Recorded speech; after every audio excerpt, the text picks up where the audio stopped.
Ya, ahora sí.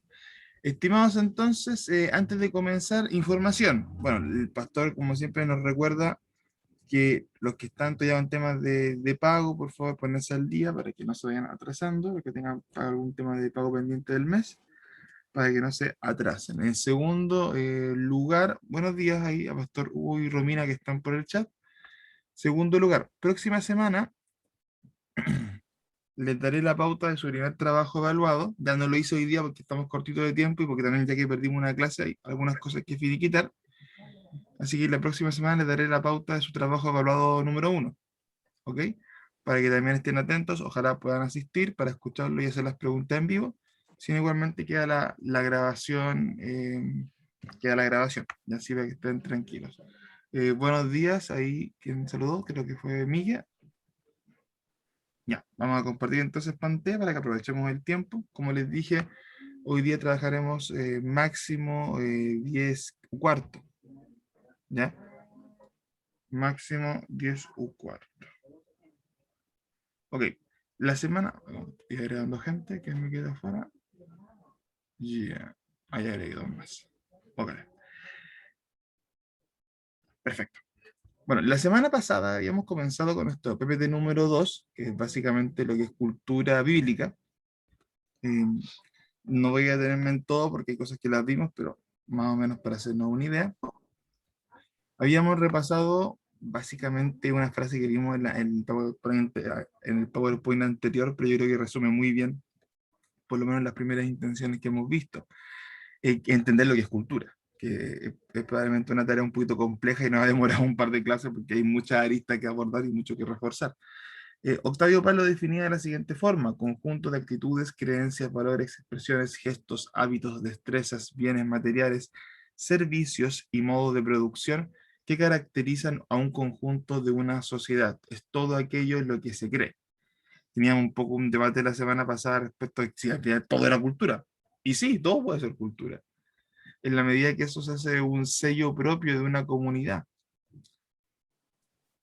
También voy a avanzar un poquito, por decir rápido algunas cosas. Hayamos también hablado de cómo se relaciona este concepto de cultura con la Biblia, hayamos conversado, tirado algunas ideas, pero en general la conclusión yo creo que absoluta es que sí, hay una relación. No podemos obviar el contexto físico, el contexto humano del texto bíblico en el cual se escribió. Eh, bueno, ya hemos hablado de algunos procesos que tienen que ver con la aculturación y deculturación, y cómo hay algunos elementos que deben considerarse al hablar, perdón, de cultura bíblica, ¿ya? Partíamos hablando de la Biblia como primer elemento, la escritura misma. Tomamos una frase de George Ladd que decía que la Biblia es la palabra de Dios dada en las palabras de los hombres en la historia. Nuevamente hay un contexto, perdón, estoy agregando gente. Entender que la palabra de Dios está dada en un contexto específico de la historia. O sea, es un libro que está en un momento muy particular que hay que analizar también en función de ese momento. Yo creo que eso nos queda más que claro, así que por lo mismo lo voy a ir avanzando.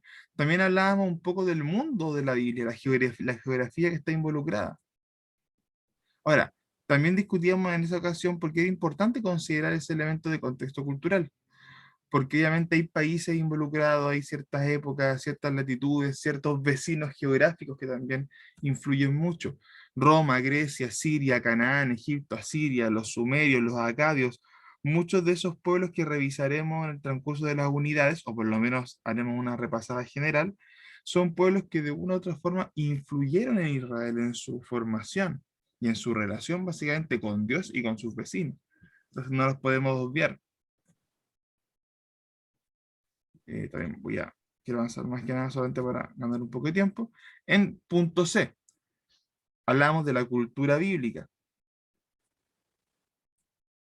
También hablamos que como área de especialización es básicamente una rama de estudio teológico donde se analizan los rasgos culturales, perdón, de ciertos momentos en la historia, tanto desde la época patriarcal, la época monárquica, exilio, etc.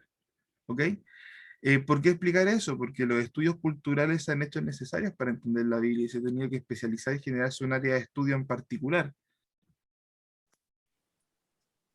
Eh, También hablábamos de esta influencia de la cultura cristiana promovida por el Occidente, donde ya en este periodo avanzado de la historia de la Iglesia, no solamente tenemos la influencia oriental de la Biblia, sino que también aparece la influencia occidental basada principalmente en Roma y que luego se fue radicando o se fue proyectando a Europa, a Latinoamérica, que tiene una gran influencia católica, por lo cual también hay una influencia occidental en la manera de entender el cristianismo.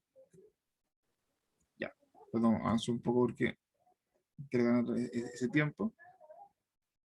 También me quedo con esta frase extraída de uno de los textos base que ustedes tienen. La Biblia es también un momento cultural porque está marcada por la historia y las costumbres de las regiones en las que el mundo nació.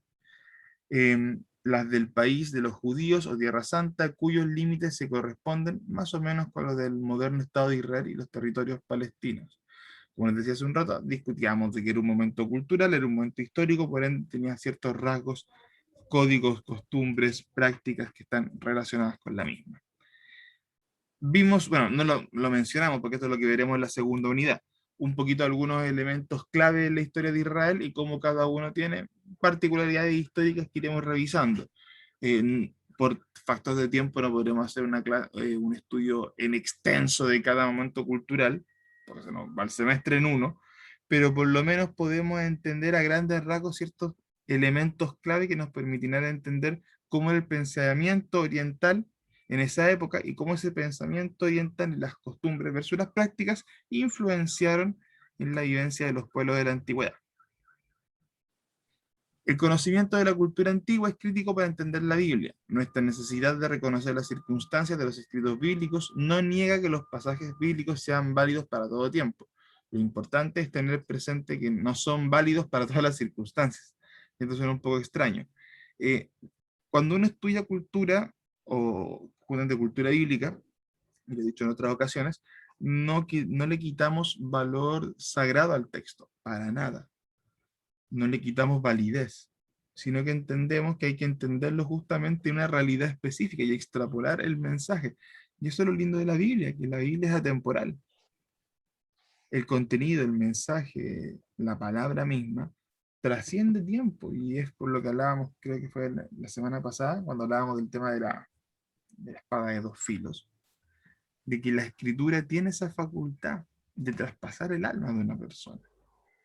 Pero también hay que entender su análisis y su interpretación y su uso en una circunstancia específica, que es un momento histórico y cultural específico. Y ahí estamos en esta discusión respecto a esta tensión que supuestamente hay entre, o sea, a la hora de analizar la Biblia.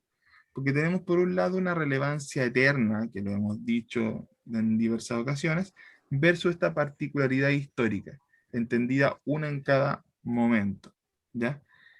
Que las escrituras por una parte son palabra inspirada y por otro lado es un escrito es un escrito condicionado por rasgos idiomáticos, tiempo y una cultura específica. Y cómo eso podía o no generar tensión. Ya, vamos un poquito. También analizábamos, y este punto sí lo encuentro interesante retomar, analizábamos también un error que se comete, creo yo, y lo comparto ahí con la ponencia, respecto a lo que es la interpretación. Porque por un lado, nosotros tenemos la costumbre súper natural y de cristiano, es una cosa muy, muy de nosotros, que cuando leemos un texto bíblico hacemos la primera pregunta: ¿qué significa el texto para mi persona? ¿Qué me está hablando Dios a mí? Elemento que no es incorrecto analizar, que no es incorrecto preguntar. Pero a la hora de que queramos estudiar un pasaje en profundidad, a la hora de que queramos hacer un exégesis de un pasaje en particular, esa pregunta no es la primera pregunta que uno tiene que hacer, sino que la primera pregunta se acerca a lo que se encuentra abajo. ¿Qué significa ese texto para el escritor original? ¿Ya? ¿Qué significa para sus lectores? Cuando tú logras entender esa realidad en ese contexto, claro que puedes hacer la siguiente pregunta de qué es el significado aplicado a nuestro tiempo, pero entendiendo el contexto histórico, entendiendo lo que se quería decir y entendiendo las particularidades que puedan hacer que un texto tenga una variación específica. Ahora, y aquí ya es donde habíamos quedado, y ahí bajo la revolución.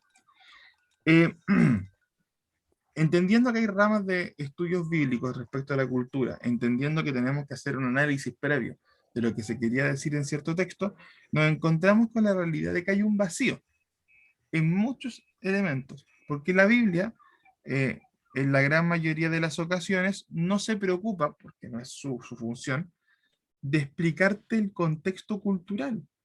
No te lo explica. No te dice por qué los pueblos hacían estas cosas. Son ocasiones específicas donde se explica eso. Entonces, normalmente cuando uno hace el análisis cultural correspondiente, nos encontramos con una barrera, está de golpe puesta.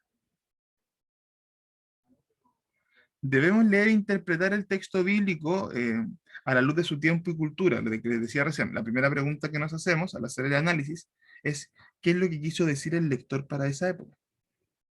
Y así aplicamos dicha interpretación a un contexto actual, a una realidad de un cristiano moderno, y así nuestra aplicación tiene mucha más coherencia y mucha más profundidad que la que podríamos hacer. Eso no quiere decir que si yo analizo la escritura, analizo la Biblia y me salto este paso, no me va a decir nada la Biblia, todo lo contrario. Pero sí es cierto que enriquece el análisis, enriquece la profundidad del texto y lo que el Señor también va hablando hacia nosotros. Eh, y implica, o sea, y hacer este análisis que implica esta barrera es usar una sana hermenéutica. Cualquier manual de hermenéutica que usted busque va a incluir el elemento histórico contextual, lo va a incluir. Cualquier manual sano, o más o menos acorde, o más o menos correcto de hermenéutica, va a incluir en algún momento el análisis contextual, el análisis histórico. O sea, es una realidad que cualquier estudiante de la Biblia que quiera profundizar en algún tipo de texto tiene que considerarlo. La hermenéutica bíblica es el arte o ciencia de la correcta interpretación bíblica a través de la aplicación de ciertos pasos o reglas, lo que se conoce como un exégesis, para hallar el verdadero sentido de las Sagradas Escrituras. Como les dije en algún momento, haremos en algún punto un trabajo de tipo exegético con algún pasaje clave para que apliquen el elemento cultural, así que es un trabajo que tiene que estar sí o sí incluido. Pero en palabras sencillas, los que no han tenido esa asignatura en IBN todavía, la exégesis tiene que ver con ciertas normativas, pasos, una estructura para analizar un texto bíblico. No hay un único tipo de exégesis, estamos claro, hay, démosle, ciertos acuerdos en ciertos puntos, pero no hay un solo modelo específico. Pero como les decía recién, cualquier modelo de exégesis medianamente serio va a incluir el análisis contextual, entendiendo lo que hemos dicho todo este rato, entendiendo todo lo que hemos ido para atrás, entendiendo que la cultura y la historia son fundamentales para entender la Biblia y para entender por qué el Señor dice tales cosas, por qué el Señor hace tales cosas, eh, por qué cuando uno es una persona secular y escucha el relato de Jesús destruyendo, o sea, no destruyendo, pero haciendo, sacando a los vendedores del patio del templo. Cuando uno no es creyente y escucha eso, oh, Jesús tuvo el tremendo día de furia. Jesús pecó, dirán algunos, y el loco se decía que era santo, pero peca. Pero cuando uno entiende lo que es el templo, cuando uno entiende la distribución del templo y el rol que cumplía el templo en la cultura hebrea, te cambia el panorama. Es como, oh, mira, había un sentido, hay una explicación, hay una razón de ser para hacer todo esto. Ahora, eh, para lograr hacer esta exégesis o esta interpretación saludable de la Biblia, hay que entender que hay barreras que son, que están presentes en el texto bíblico y nosotros como lectores, que tenemos que sobrepasarlas de alguna manera, tenemos que sortearlas. Un segundo. Ahí está. Entonces, hay algunas barreras que tenemos que sortear.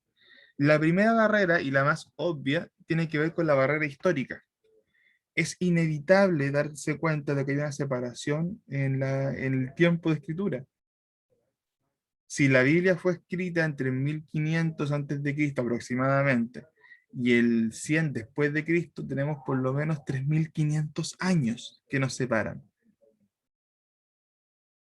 Y ojo que o sea, en la época antigua no se avanzaba tan rápido como ahora, si hay un montón de elementos que se han perdido en el tiempo o que tenemos que ir reconstruyendo. O sea, tenemos que entender que estamos leyendo un texto, perdón, que está dentro de 2000 a 3500 años en el pasado.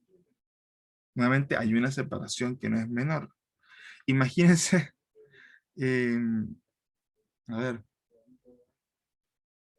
mm,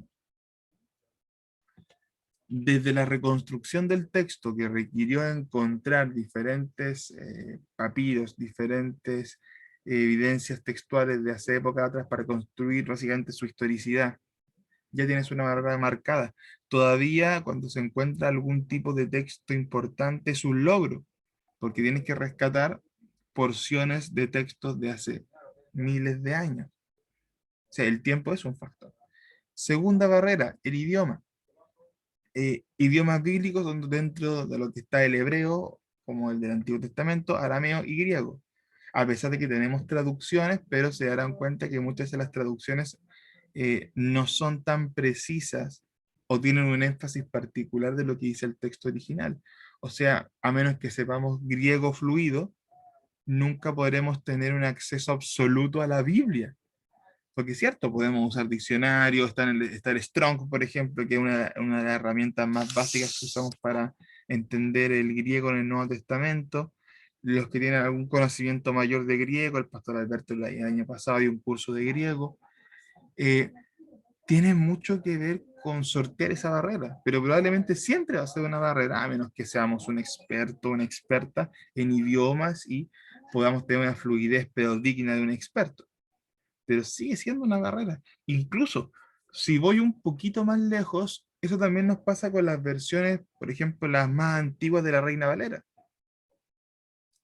que tienen, aún a pesar de que están escritas en español, las versiones más antiguas tienen un español muy antiguo, que también es una barrera. Tal vez no tan radical ni fuerte como las que mencioné antes, pero también lo es. O sea, cuando leemos un texto que no está en nuestro idioma original, siempre va a ser una muralla que tenemos que sortear. Pasa con las películas hoy en día. Claro, ahora uno tiene dentro de Netflix o cualquier stream, uno normalmente tiene la opción de los subtítulos, de un doblaje, y eso te facilita. Pero aún así no es el sentido original. ¿Y qué es lo que pasa cuando no se respeta el sentido original? Se pierde mucha información, se pierde una lógica, se pierde la expresividad del autor. Y nuevamente eso nos pasa en todo sentido. Los que son músicos, cuando han tenido que ver letras traducidas, y cuando ustedes son músicos se dan cuenta, oye, pero esta letra no tiene nada que ver, pues como un chamullo que hicieron. O también el tema de la música, cuando hace una traducción, pero que no va con los tiempos, no rima, está hecha al lote, o sea, es como que pierde el sentido con la música y ahí es un desastre. ¿Qué más? Un ejemplo súper tonto, viene mi lado otaku interno. La famosa Dragon Ball, cuando uno escucha el doblaje de español de España, en honor a Fayola con Hugo, el español españolísimo, es un desastre de doblaje, es una cosa ¿de dónde salió esto? Esto es muy divertido porque en esa comunidad muchos españoles redescubrieron la serie con el doblaje latino, porque es mucho más fiel a los originales. Y fue como un mundo nuevo, oye, mira, esta serie era muy distinta a lo que yo recordaba. Entonces, eso pasa con libros, pasa con idiomas originales, pasa con traducciones. Entonces hay que entender que a menos que sepamos el idioma original o a menos que estemos apuntando a entender el idioma original, siempre va a haber una muralla. Nuevamente, hay herramientas para sortear esa muralla. Vuelvo al tema, diccionarios bíblicos, el Strong, entre otros, que nos ayudan a sortear ese detalle. Barreras geográficas, entendiendo que estamos en lugares muy distintos. Eh, Físicamente nuestra geografía es distinta a la geografía oriental de hace miles de años atrás. No tenemos que recorrer las mismas distancias, no tenemos que sortear los mismos problemas geográficos, no tenemos los mismos límites con los mismos países. O sea, se dan cuenta, también hay que entender que hasta los lugares geográficos tienen una influencia radical. Cuarta barrera, la barrera religiosa. Hay todo un sistema de creencias, mitología totalmente distinta a la nuestra, de base. porque nosotros crecimos con el cristianismo, crecimos con la fe determinada desde cierta línea, con una historia previa. Ellos no. Ellos tenían todo un contexto mitológico de creencias, de religiones, desarrollado de una forma totalmente distinta a la nuestra. Y de hecho, creo que sí, es la siguiente clase, si no me equivoco, cuando comencemos a ver las épocas históricas, donde nos daremos cuenta, por ejemplo, el contexto religioso de Abraham, y cómo un Abraham que no tenía un texto sagrado, no tenía Biblia, no tenía Antiguo Testamento, no tenía nada, pudo comunicarse con Dios. Y cómo esos pasos de fe que da ese hombre tienen un valor mucho más grande del que parece, porque está inmerso en un contexto politeísta más no poder. Entonces, de todo eso, él escucha la voz del Señor y toma pasos que lo convertirían en el patriarca de Israel. Y número 5, hay una barrera filosófica respecto al entendimiento sobre muchas realidades, eh, básicamente de la época. La cosmovisión que había de la naturaleza, del universo, de las preguntas de la existencia humana, de la vida después de la muerte, de la salvación, del rol del hombre, el rol de la mujer, de la familia, de la relación con los dioses, etcétera. De hecho, la 4 la 4 y la 5, barreras tanto religiosas como filosóficas, van muy de la mano, porque en general es una construcción que se relaciona mucho. La religión marcada la filosofía, marcaba la ética, lo que es bueno, lo que es malo, lo que es permitido, lo que no es permitido. Y entender que nuevamente se funciona muy distinto a esto. Eh, por lo cual, lo mismo que el idioma, a menos que seamos expertos, siempre va a haber un elemento de barrera que vamos a tener que considerar. Ahora, ¿estas barreras pueden superarse? Sí. Y es por eso que estudios como el de la cultura bíblica son súper importantes, porque nos ayudan a tener herramientas para entender estas barreras, para poder sortearlas y para poder analizar textos bíblicos eh, con un criterio mucho más formado. El texto bíblico debe ser definido y leído, y releído, de hecho, en función al trasfondo cultural, ese mundo bíblico, ¿ya? Para poder acercarse a la cultura moderna. O sea, tenemos que hacer, de hecho, un trabajo de traducción para llevarlo a nuestra época. eh, Nos permite reconstruir el contexto o el trasfondo histórico-social inmediato que rodea el texto bíblico. Lo decíamos hace un rato, es como hacer un ejercicio de investigación, es seguir las huellas del texto para darle una forma clara. Y a su vez facilita el análisis y la comprensión de los acontecimientos relevantes y los argumentos del autor. Básicamente, cuál es su propósito y cuál es su intención. Entender la cultura, entender el público al cual se le estaba dirigiendo el texto, nos ayuda a entender cuál era el objetivo de ese autor. Eh, Ejemplo claro, el Evangelio de Juan. Cuando uno lee el Evangelio de Juan sin un estudio previo de contexto, uno lee un texto obviamente donde hay enseñanzas bíblicas, donde se habla del Hijo de Dios, es el Evangelio más teológico de los cuatro por mucho, es el Evangelio que más énfasis le da a la divinidad de Cristo por mucho. Ya, y cuando uno lee el texto así nomás, listo, perfecto, genial. Pero cuando uno estudia un poquito por qué hay elementos particulares de ese evangelio, claro que cambia la perspectiva. De partida es el último evangelio que se escribió. Hay una diferencia de un par de décadas desde Marcos hasta Juan. Hay un contexto inmediato que ocurrió, que fue el levantamiento de la herejía de los gnósticos. Por ende, Juan no es, fíjense la diferencia, no escribe el Evangelio como un medio de difusión, como pasó con Marcos, Mateos y Lucas, que fue escrito en los primeros años principalmente como un medio de difusión de la fe cristiana y de la historia de Jesucristo. Pero sin embargo, el Evangelio de Juan se escribe en un contexto de una apología, es una defensa, está persuadiendo. Y es una de las razones por la cual el Evangelio de Juan tiene elementos de persuasión muy marcados, porque tiene que dejarte elementos súper claros en un contexto súper claro. Y de hecho, por eso el Evangelio de Juan es un texto que hay que estudiar sí o sí cuando uno trata de entender cómo se defendió la iglesia contra el gnosticismo. Y es por eso la cantidad de referencias de Juan a la cultura griega, a la cultura hebrea, y al énfasis de Cristo como Hijo de Dios. Cuando uno entiende eso, dice, oh, verdad, pues entonces por eso es tan diferente, no es un capricho de Juan, sino que Dios lo usó en un contexto particular y para dar respuesta a una situación particular. Y obviamente reforzar conocimiento de los que ya se tenían. Entonces, entender eso nos ayuda a ir un poco más allá con los argumentos, a ir un poco más allá del sentido de por qué el escritor escribe de cierta manera. Algunos factores a considerar: la situación geográfica e histórica del libro, dónde se escribió, cuándo se escribió, en qué contexto específico histórico. Segundo, organización y las costumbres sociales. No es lo mismo la época de la monarquía que la época patriarcal, cómo funcionaban las familias, cómo funcionaba la estructura jerárquica. Tercero, situación comercial e intereses religiosos, que también es una realidad. Hay libros donde Israel está más en paz, hay libros donde está en una guerra permanente, hay libros donde no es un factor relevante los vecinos, ni el tema económico o social. Cuatro, clima y asuntos políticos.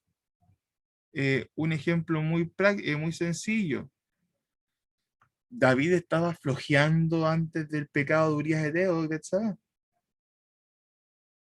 Estaba flojeando. O sea, hay un periodo de paz, hay una situación política, o sea, no de paz, pero en comparación con periodos anteriores estaba mucho más relajado. O sea, hay una realidad política específica. Los evangelios tienen una realidad política específica en relación con Roma y una ocupación. Y cómo el pueblo israelí estaba reaccionando a esa ocupación. Número 5, creencias y prácticas religiosas. ¿Qué es lo que se hacía en esa época? ¿Por qué, por ejemplo, en el Pentateuco es tan importante la diferencia que Dios hace respecto a los hebreos versus las religiones paganas? ¿Por qué hay tanto énfasis en eso? También hay un significado que tiene que ver con ese contexto religioso particular. Entonces, 5 elementos que deberían ser la base que usted considere cuando haga el análisis de un texto. Por lo menos 5 elementos básicos que ya te van a dar un panorama general particular de ese texto.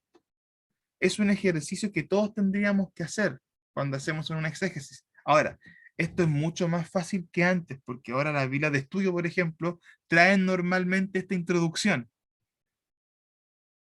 lo cual es un primer paso que gracias a Dios está mucho más fácil entenderlo.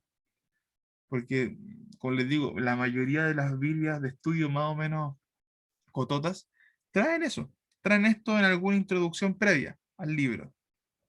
Y está súper bien, o sea, maravilloso. Tenemos una fuente en la cual podamos entender esto.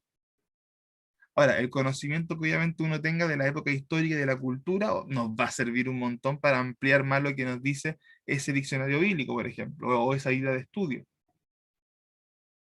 Pero por lo menos elementos como estos ya son fáciles de ubicar, son fáciles de entender.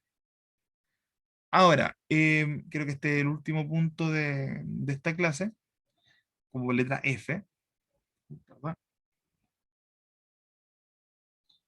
Tenemos una necesidad, básicamente, del estudio de la cultura bíblica. No es una opción, es una necesidad.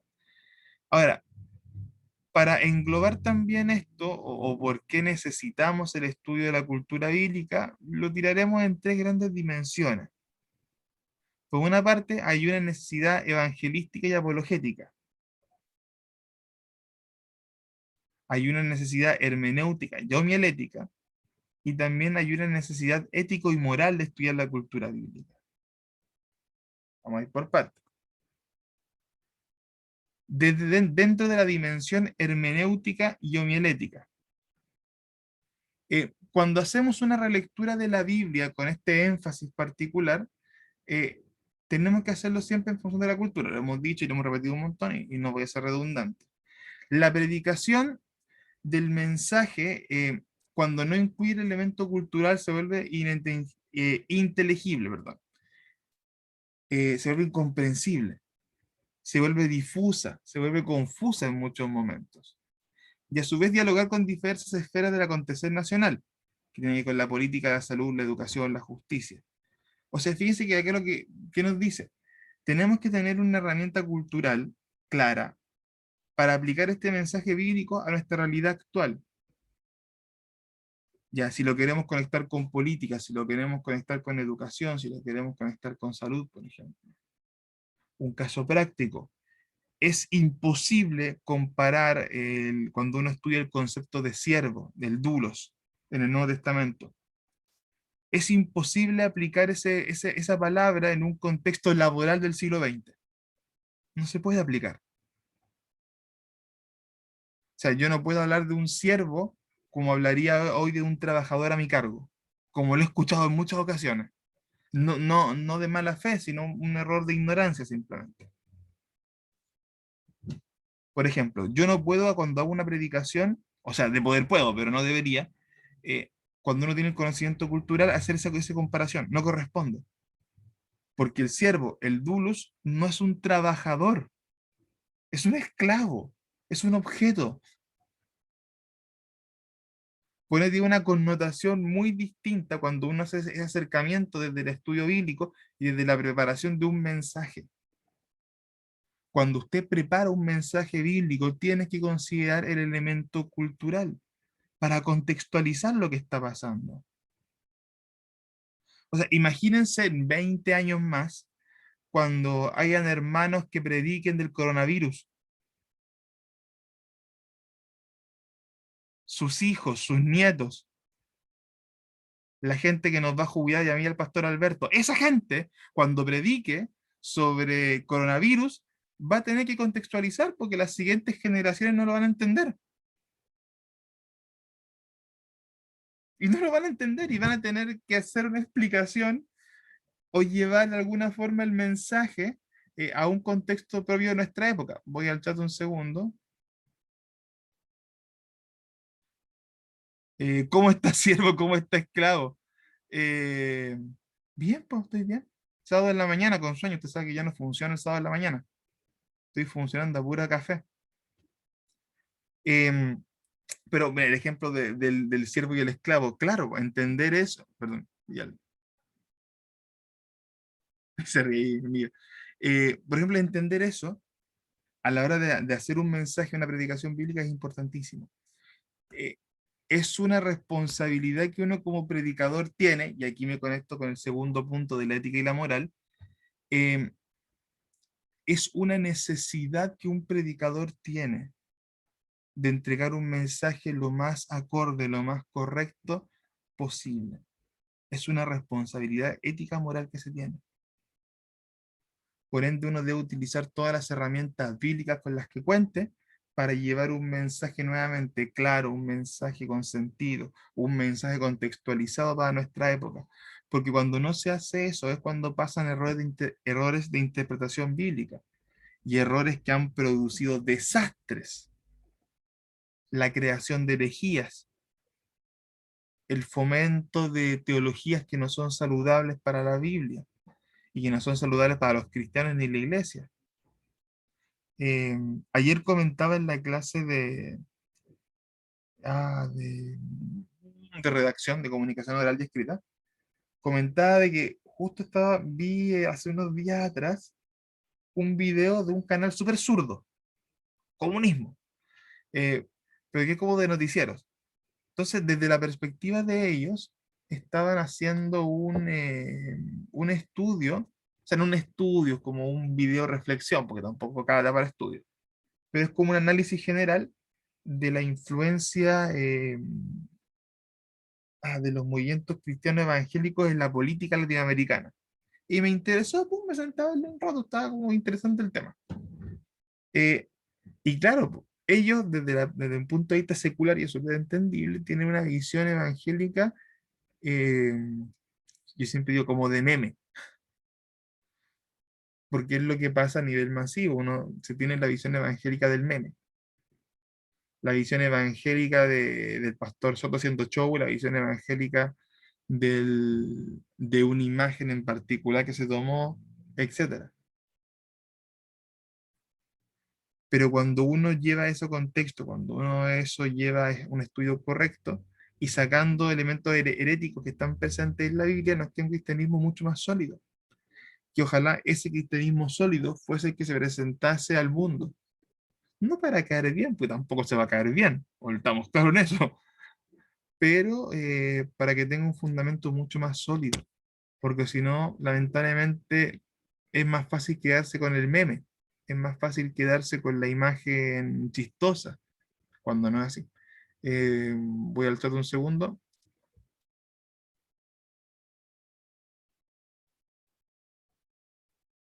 Amanda nos agrega. Es hermoso analizar desde el contexto histórico cómo Jesús dignifica a las mujeres y niños durante su ministerio en la tierra. Mira, hay un punto súper interesante. No, no sé a quién le escuché esto la otra vez. No hace mucho, cuando fue el tema del 8 de marzo. Eh, un tipo estaba haciendo un estudio bíblico, también lo vi por internet, pero no me acuerdo de quién fue este momento. Y lo decía no en un tono hiriente ni un tono sarcástico, pero un tono como de respuesta. Y le decía, mujeres, por favor, mujeres feministas, decía, mujeres feministas, por favor, estudien la vida de Jesús. Y se dan cuenta que probablemente Jesús era súper feminista, en ese buen sentido de la palabra. Porque justamente es lo que decía mi hermana Amanda, tiene un trato de dignificación a la mujer que considerando la época no se tenía. La mujer estaba en una escala social mucho más baja. Y si nos apuramos un poquito y estudiamos la iglesia primitiva, hay un tema de dignificación a nivel histórico. O sea, perdón, de los esclavos. Históricamente la Biblia fue un ente, perdón, no la iglesia, perdón. Históricamente la iglesia fue un ente que esos primeros siglos fue un nivelador social, po, cosa que después se perdió, pero cumplió un rol de nivelación social los primeros siglos. Y son todos elementos que entendemos en función a la cultura. Ya, volvemos a esto para que no nos desviemos tanto, quiero aprovechar el tiempito que nos queda. Eh, en segundo lugar, dentro de la importancia de lo que es el estudio de, básicamente, de la cultura bíblica, tenemos un elemento ético, moral que hay que considerar.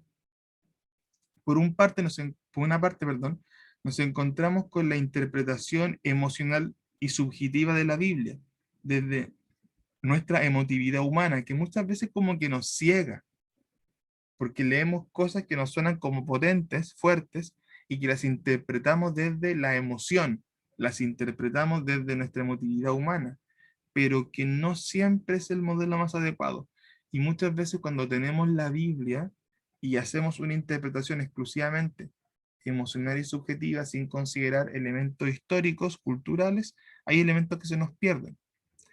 En segundo lugar, la justificación de patrones de conductas no divinas y atemporales.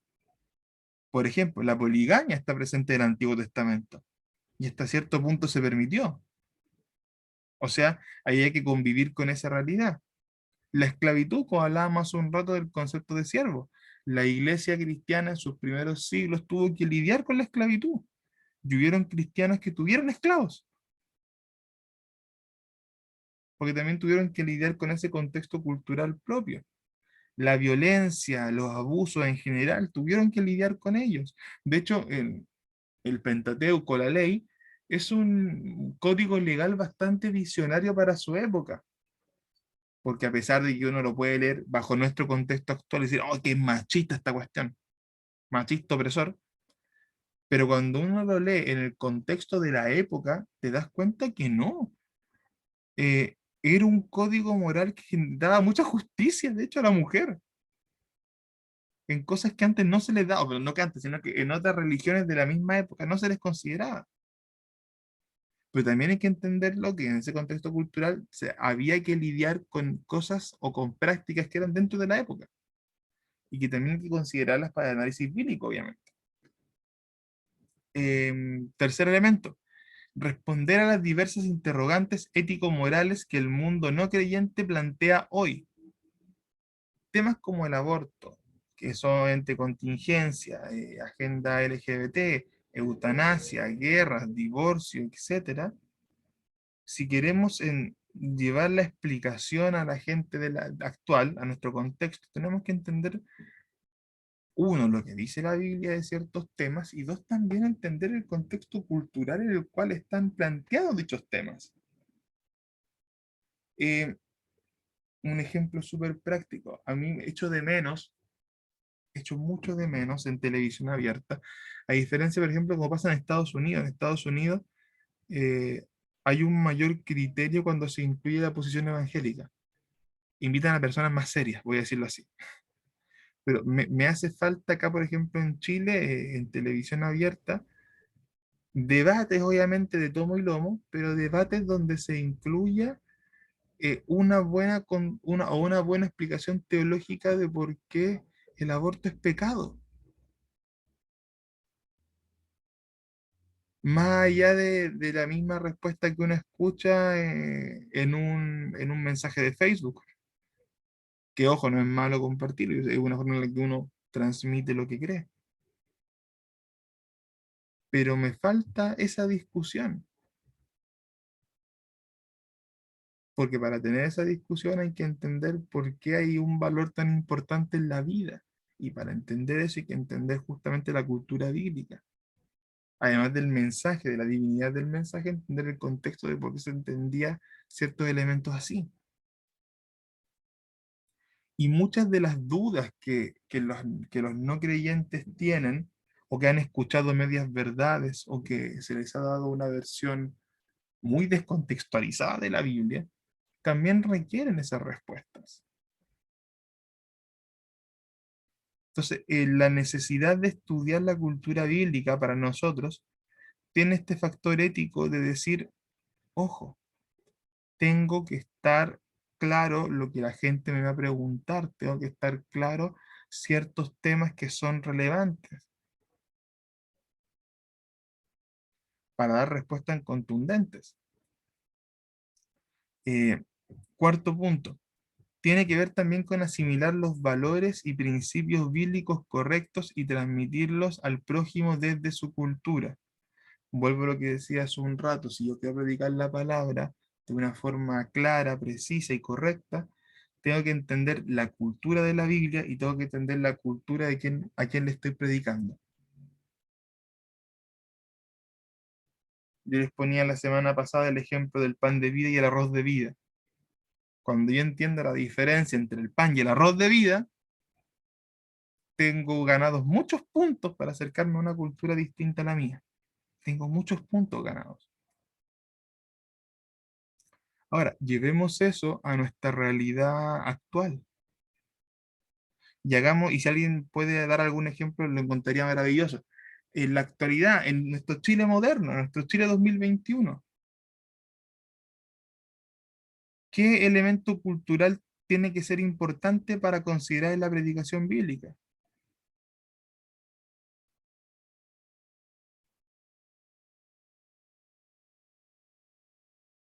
Porque estamos asumiendo que toda nuestra cultura es igual, y no es igual, lo hemos dejado más que claro que no es igual. Yo estaba justo escribiendo, pero no sé si estaba abordando ese tema, pero he Ujú. escuchado mucho entre los cristianos debates como cosas como cotidianas de día a día, así como hacerse un nuevo tatuaje, Ya, bien. cómo se deben vestir, si uno puede usar las mujeres aros o no, cosas como que quizás no son tan relevantes como el aborto, pero que son entre los jóvenes y adolescentes temas que debatir. Mira, perfecto. Ahí Catherine toca un tema interesante. Que es cierto, tal vez no está como en la primera plana del top 3 de los temas cristianos, pero son temas que tienen una explicación que hay que darle según el contexto. Totalmente. El ejemplo de los tatuajes, yo creo que algunas lo he contado. Yo hace años me quería tatuar, porque me gusta, lo encuentro bonito los tatuajes. Y en mi modo de hijo rebelde busqué todos los argumentos bíblicos para hacerlo. Como que me puse al revés. Todo lo que he dicho que no hagan lo hice, para darme el gusto. Y al final encontré la respuesta que no era la que yo quería, pero asumí, po. Ya, listo, si yo te digo esto, no lo voy. Mi conciencia está cauterizada. Pero cuando la gente me ha preguntado, yo le doy la explicación bíblica y al final de cuentas, que no es, me refiero a que bajo el contexto no es absoluto, y entendiendo el contexto del Antiguo Testamento no es absoluto. Pero elementos como eso, que justamente tal vez no están en el top 3 como uno dice, de los temas de debate bíblico, pero es un tema que es necesario. De ahí donde ahí tiene que aplicarse la cultura bíblica para dar respuesta a esa pregunta, aunque parezca muy sencilla, es muy común. Haga la encuesta en los jóvenes de su iglesia. ¿Cuántos quieren tatuarse? Haga sin el pastor, sí, porque después se achunchan. Haga la apuesta aparte, o sea, la encuesta aparte y se da cuenta que muchos tienen esa duda. Porque está dentro de nuestra cultura, de nuestra época actual. Te pongo un ejemplo. Vete los referentes que tienen los jóvenes, que la mayoría tienen tatuajes, porque es un simbolismo que está presente, es parte de la cultura de la época, desde futbolistas, cantantes, influencers. Por ende, tienes que dar respuesta a eso de un contexto cultural. Marisol, ¿qué pregunta? Contexto de la cultura de la época del que escribe del actual. Claro, a ver, voy al último ejemplo, Marisol. Asimilar los valores y principios bíblicos concretos y transmitirlos al prójimo desde su cultura. Ese voy. ¿Qué ejemplo tienen de eso? Catherine dio uno súper bueno. El tema de los tatuajes, por ejemplo, hay que entenderlo y transmitirlo según la cultura bíblica para poder dar una respuesta sólida. ¿Qué otro elemento más a ustedes se les ocurre que podríamos aplicar eso? Patricio, Ujú. acá en Chile, dentro de lo que son los cristianos de las iglesias más tradicionales, no se consume alcohol, ningún tipo de alcohol. Pero en otras culturas, en otros países, los hermanos cristianos sí toman, no tienen ningún problema en servirse durante el almuerzo una copa de vino o se regalan licores, pues en otros países no es un tema. Pero acá en Chile, o sea, estoy hablando de las iglesias más tradicionales, porque las iglesias emergentes como que han caído en eso. Algunos como orilla de playa.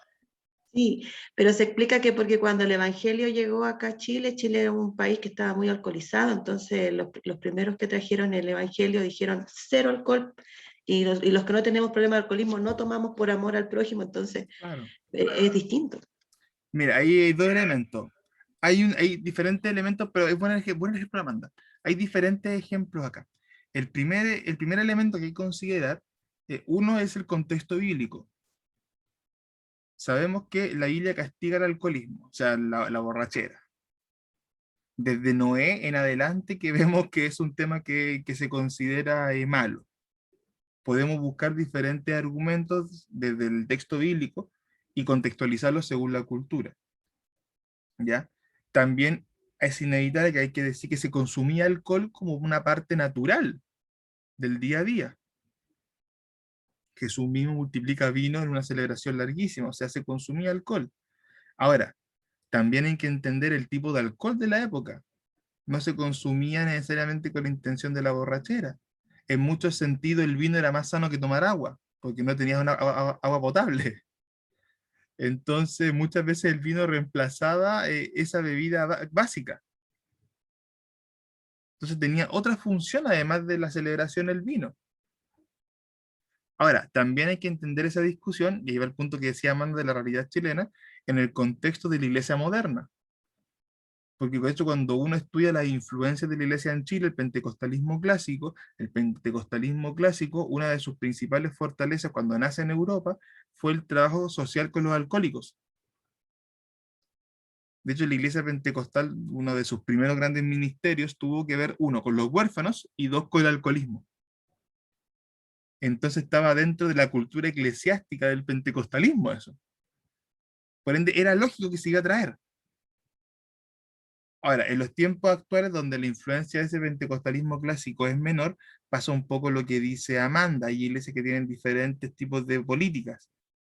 Algunas que aclaran, esto no es pecado, pero por amor al prójimo somos muy respetuosos con eso. Que para mí, ojo, para mí yo creo que es la política correcta. Es un tema muy personal de cómo lo planteo.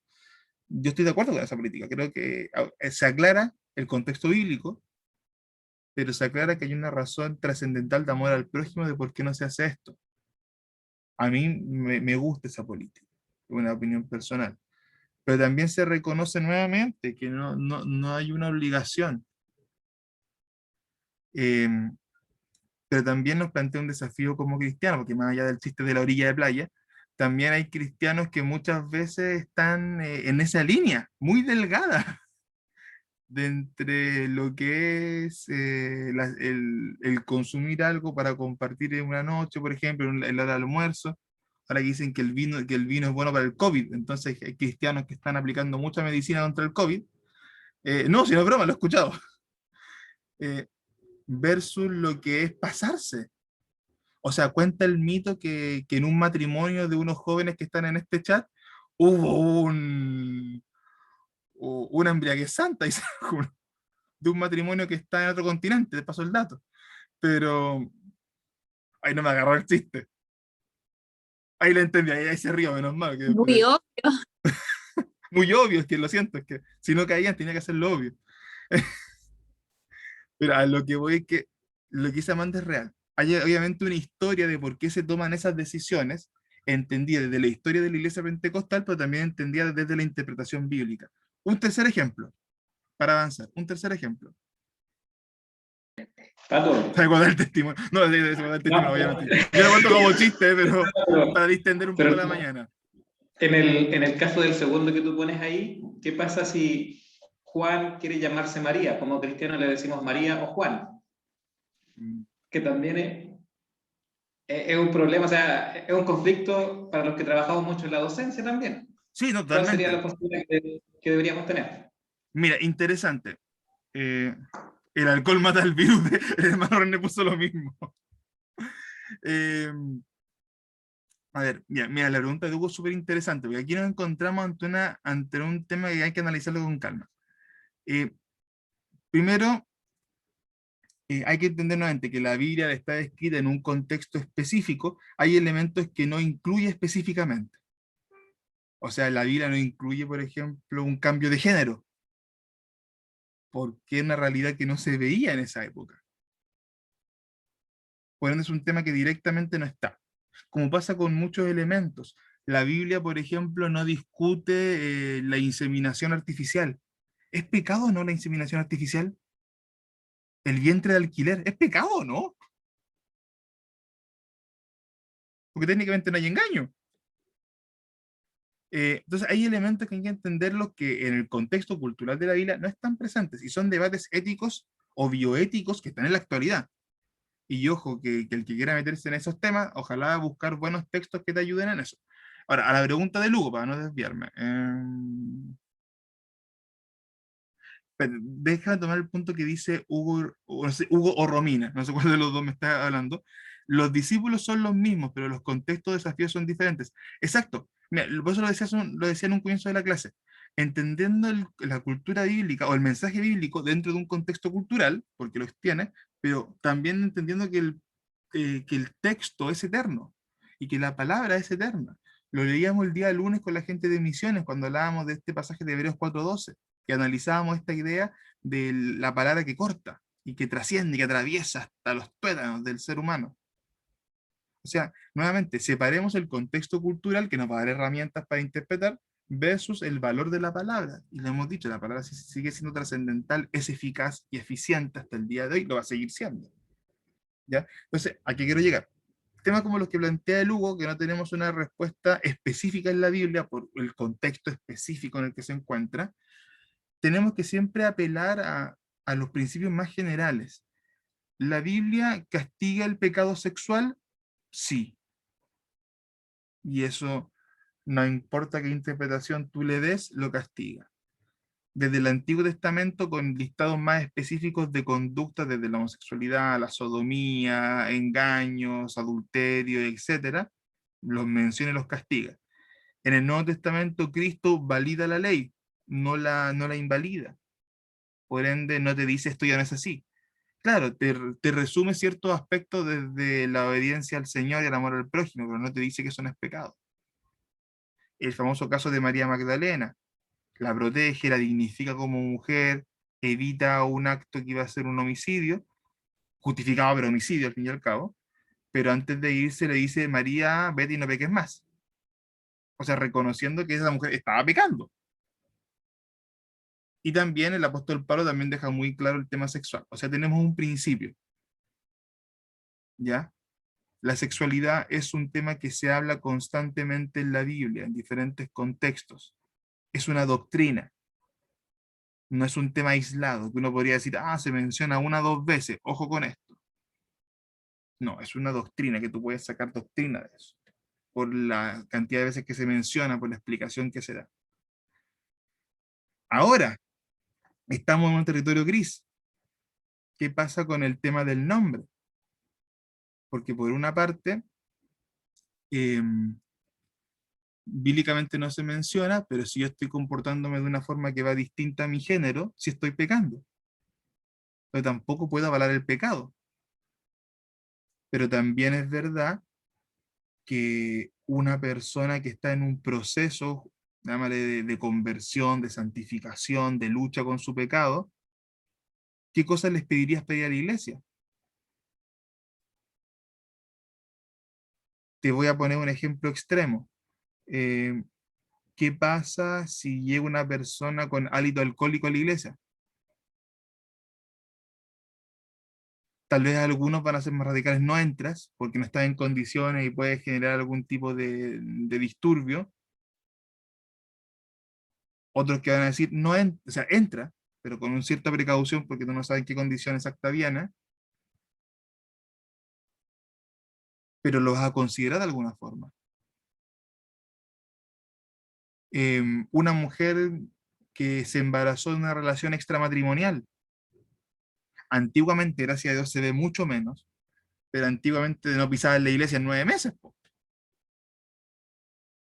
porque se le veía el pecado.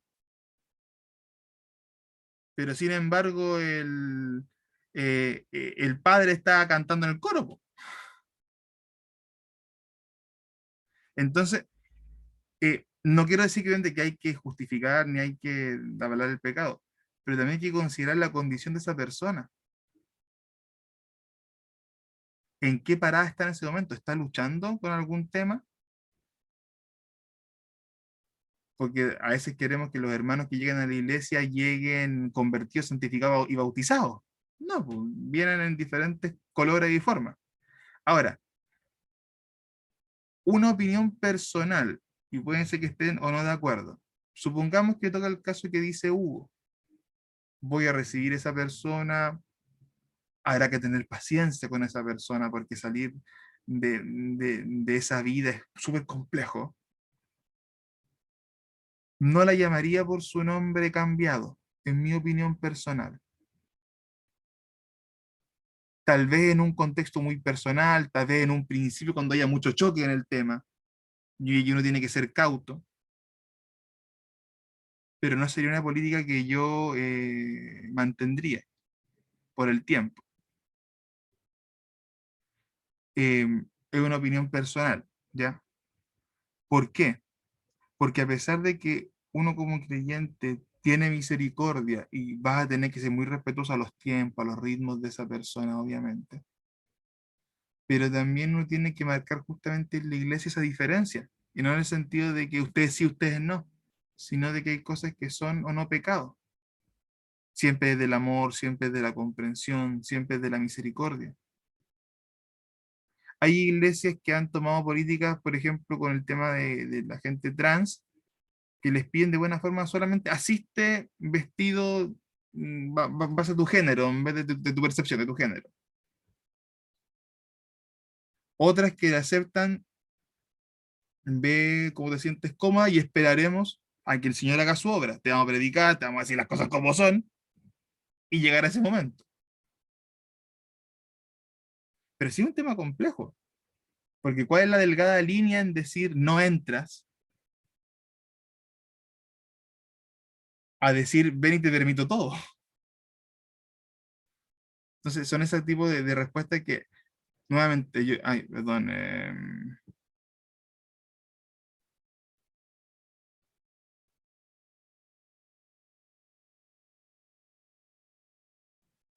ya, pero que hay harto comentario que no lo había visto recién. Yo supongo que lo que dice René era por el tema de los alcohólicos que decía hace un rato. Amanda, justamente Amanda preguntó lo que yo estaba explicando, o el ejemplo que puse hace un rato atrás. Eh, sí, y mira, y justo ahí René también todo un punto va de la mano. Y esa persona que es travesti, esa persona que tiene un tema de género, claro, está buscando verdaderamente algún tipo de ayuda. Y es una línea muy delgada, hermanos, por eso les digo, y aquí, y aprovechando que Hugo tocó un tema que es complejo, aquí son temas que la iglesia tendría que estar, no sé si lo hacen, puede ser que lo estén haciendo y yo lo estoy embarrando, pero que una iglesia tendría que tenerlo en oración y tener protocolos de buenos sentidos.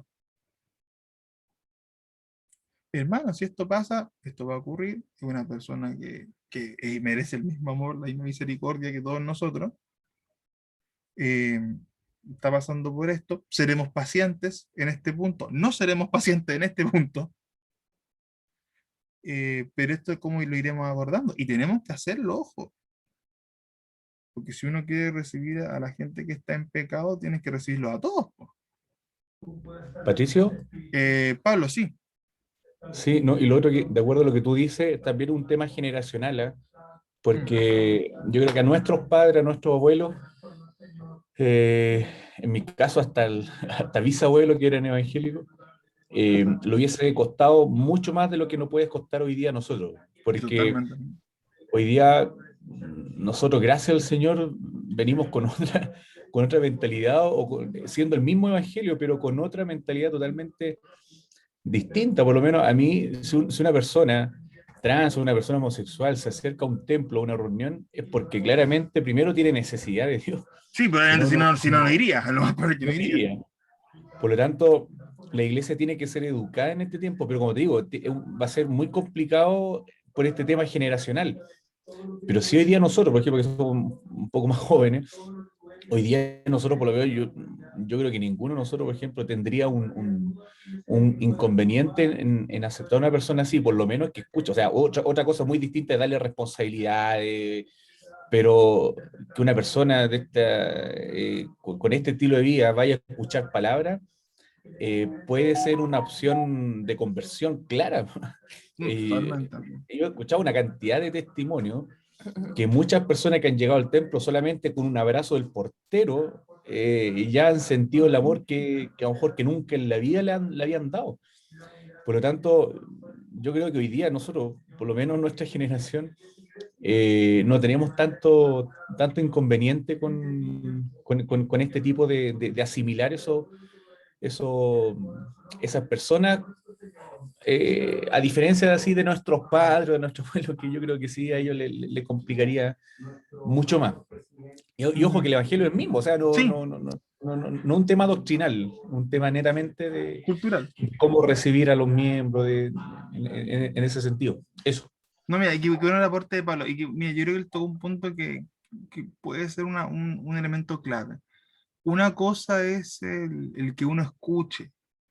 Ya como decía Pablo, yo creo que nadie tendría que negar nunca a nadie el acceso a una iglesia. Voy a poner el caso que decía René, a menos que el tipo venga en una actitud belicosa, no sé, algo muy, muy puntual. Pero nunca deberíamos negar la entrada a nadie. Ya distinto es cuando esa persona está dando ciertos pasos de fe. Y ahí, por ejemplo, a la pregunta que ponía Hugo, yo pondría un límite, no un límite, sino que iría marcando. Al igual como cuando uno disipula a alguien, y uno va marcando. Pero que alguien escuche de la palabra, olvídese, ningún tipo de limitación. Pero ahí va nuevamente, Fabiola, te vi la manito levantada. Ahí uno obviamente tiene que ir marcando esa mano. ¿Ya? Yo por lo menos tendría esa precaución, pero sí hago la diferencia entre un discipulado, una persona, y que alguien vaya a escuchar la palabra con total libertad. Ahora sí, Hugo o Fabiola. Pato, pero yo apuntaba no tanto al comportarse dentro de la iglesia cuando la persona llega a la iglesia, sino que en lo cotidiano, como cristiano. Por ejemplo, cosas tan simples, como cristiano deberíamos decirle Daniela Vega o Daniel Vega. ¿Cachai? No, o sea, No, sí, sí, me sí, sí, refiero, sí, sí, sí. ¿cachai? No me refiero a cuando la gente llega a la iglesia, sino que Ya. en el cotidiano relacionarnos en esas situaciones. ¿Cuál debería ser nuestra postura? ¿Qué sería Es lo que lo correcto? que dice, Sí, sí, lo que dice ahí te entendí, Hugo, ahí te entendí. claro, lo que dice Hugo pasa en la realidad. O sea, yo trabajo en establecimientos educacionales y es un conflicto pasar la asistencia. Es un conflicto a qué baño ingresa. Es un conflicto cómo abordar a los otros jóvenes, a los otros compañeros, digamos, de las riñas o el bullying en el fondo que se hace en torno a, porque esto igual es nuevo, pero pega en muchos aspectos. Entonces es un tema, para nosotros igual es un tema porque también hay una ley que tiene que ver con la discriminación. Entonces hay muchos temas que también los jóvenes abordan, que conocen, sobre todo si es un tema de que les atañe a ellos, lo estudian, los profundizan, entonces están acabados en cuanto a la normativa también. Entonces igual no es menor, para un cristiano sobre todo. Ya, mira, ahí entendí tu pregunta, Hugo. Claro, era algo mucho más, o sea, más dentro de lo secular. Mira, una pura vez me tocó abordar eso, cuando trabajaba en colegio, me tocó una pura vez abordarlo. Probablemente los que trabajan en esa área van a tener que abordarlo más ahora. Yo en lo personal, por respeto a la persona, que puede ser que no esté de acuerdo con lo que plantea su estilo de vida o que es pecado, básicamente, respetaba el nombre que esa persona decía. Si tuve la oportunidad y me di el gusto, arriesgando demanda, sí, porque eso arriesgáis demanda, yo no tenía que estar súper claro con eso, de sentarme y explicar y conversar. Y de hecho, voy a compartir una situación, no diré nombres porque tengo una apoderada infiltrada de ese colegio, no diré nombre o curso, pero una vez creo que lo mencioné en una acción de gracia en la iglesia, no me acuerdo si estaba todavía Fabiola Yugo o estaba allá en España, no me acuerdo, pero en una ocasión comentaba que en mi anterior trabajo, no diré nivel ni nada por razones obvias, pues ya tengo apoderada infiltrada, si no puedo. Pero en X nivel, ya obviamente medio, trabaja con los cursos grandes, se me acerca una joven, ¿ya? Súper acongojada, y me dice que iba a conversar con la familia justamente de un cambio de sexo, y iniciar ese proceso, ¿ya? Hasta ese punto ella no había hecho nada, o sea, estaba dando ese paso, ¿ok? Y fue para preguntarme, pues, así de una. Conversamos hartas veces, o sea, en esa ocasión y muchas otras veces más. Obviamente desde el riesgo de la demanda, sé que esto es lo que está pasando. Y una de las cosas que me decía, y que conversamos un día, porque lo contaba como una anécdota, y decía, Mister, no sé cómo me pondría, cómo me llamaría ahora. Y es un tema complejo que te digan eso. A mí por lo menos me tocó, porque es como que, uy, y por lo que dice Lugo, ¿qué pasó de ahí ahora, po? ¿Que tiráis el sable o tiráis o sin nanay? Y es un tema complejo. Yo por lo menos en esa ocasión llevo una cosa súper personal y no lo quiero que lo tomen como doctrina o como, no, no, para nada. Es un testimonio, nada más que un testimonio. Eh, yo les dije, ¿sabes que voy a respetar tu nombre en caso de que tomes esa decisión? Tú sabes que para mí es incorrecta. Y tú sabes los argumentos, ya le habíamos conversado en otras ocasiones, que ya hemos tenido una serie de charlas y discusiones del tema. Eh, te voy a seguir apreciando, obviamente hasta el mismo cariño y todo, pero creo que entiendo lo que dice la Biblia de eso. Y si tú me estás preguntando mi opinión en más de una ocasión del tema, tú sabes que te la voy a dar desde esa perspectiva. No, mister, sí sé. Por lo menos eso fue lo que en ese caso ocurrió. Pasó el tiempo, unos meses, que no fue una cosa de un par de semanas, y doy gracias porque Dios dio una sanidad a esa familia y una sabiduría a los padres para abordar esa situación. Eh, y gracias a Dios eso quedó en nada. Y yo quedé como, wow, ¿qué pasó acá?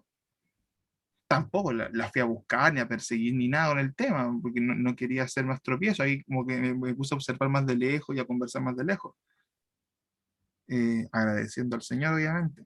Incluso di gracias a eso, creo que después en la iglesia, porque fueron meses de un tema ahí complicado. Entonces, es difícil. Y yo creo que evaluar o hacer una regla general no lo creo correcto. En ese caso, yo opté por esa situación porque estaba en un proceso de duda la persona. por lo cual respeté en ese momento su opción o la decisión que estaba tomando. Más que nada para no alejarla. Ese fue mi criterio. Porque en ese momento, esa joven que estaba confundida, si yo le ponía esa barrera absolutista del no, tú tienes este nombre, yo sabía que iba a ser una barrera que en ese momento le iba a alejar de cualquier chance que tuviese. Por eso en ese momento yo tomé ese criterio y lo volvería a tomar probablemente en un caso similar, porque mi intención era mantenerla cerca, porque también había una necesidad de ella, una duda en ese proceso que estaba en esa época, que es el que muchos jóvenes van a pasar. Ojo, muchos jóvenes van a pasar por lo mismo. Ahora, no sé si en otro caso me comporte de la misma forma, porque nuevamente viene un tema de oración, un tema puntual. Mi criterio en ese momento, uno fue mantener la predicación de la palabra, o sea, decir las cosas como son, porque por algo te buscó y te preguntó, pero también la misericordia de una persona que es pecadora y que no tiene un entendimiento total de lo que es el pecado. Está con, como dice la palabra, está con la venda puesta. Y 3 vendas encima, está como triple, 4 vendas. Por lo menos ese en ese momento fue el criterio. No te diría si sería el mismo criterio, porque nuevamente depende mucho del caso, depende de la circunstancia, depende del tipo de persona que tenga enfrente. Probablemente si me toca hacer una apología de la fe, voy a tener que centrarme en un tema distinto o en una condición distinta. También hay que tener cuidado, creo yo, y ahí le di la palabra a Pablo que había levantado la mano, también hay que tener cuidado, ¿en qué sentido? De que muchas veces uno como cristiano comete el error de, entre comillas, no digo que sea una pequeñez, pero para que se entienda, de quedarnos en la discusión chica, y en la discusión chica nos damos vuelta. Ojo, no digo que sea chico, para no se me malentienda, porque el tema del nombre es una identidad, y va todo ahí una serie de pasos más allá. Pero cuando el trasfondo tiene que ver con llevar la palabra. Pero sí doy pie, o por lo menos no es un tema de una sola respuesta, para nada. Porque, insisto, ahí te hay que evaluar caso por caso y pedir la sabiduría de Dios caso por caso. Porque la realidad es distinta, la condición es distinta. Te pongo otro ejemplo.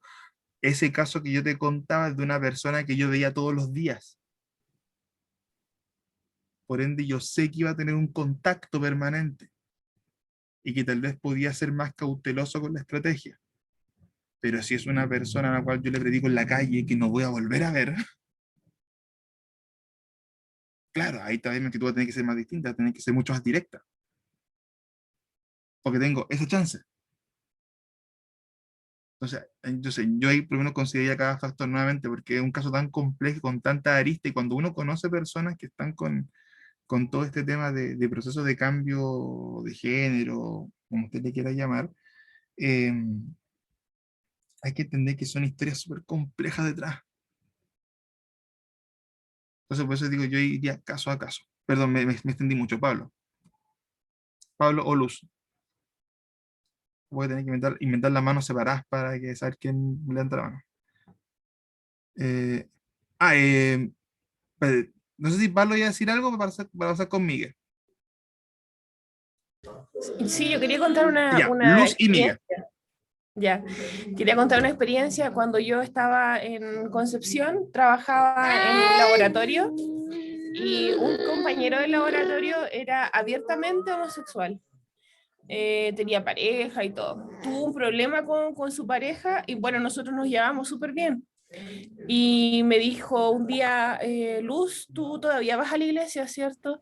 Sí, sí, le dije yo. Me dijo, ¿cuándo tienen reunión? Porque necesito ir. Y obviamente que quedé choqueada. Y dije, ya, mira, hoy día mismo a las 8 tenemos reunión de oración, era un día martes. Y le avisé al Pablito, parece, y fuimos los tres con este chico a la reunión de oración. Y empezamos a ir en la iglesia, todos se daban cuenta que era un poco todos se dan cuenta que era un poco afeminado, pero nadie lo discriminó, nadie lo trató mal, de todo lo contrario, fueron súper receptivos, los hermanos fueron muy cariñosos con él, y él sintió realmente el amor de Dios en la congregación, y estuvo harto tiempo con nosotros participando. No recuerdo cuánto tiempo, pero nosotros recuerdo que le regalamos una Biblia, hicimos como un trabajo de evangelismo, puede decirse, con él.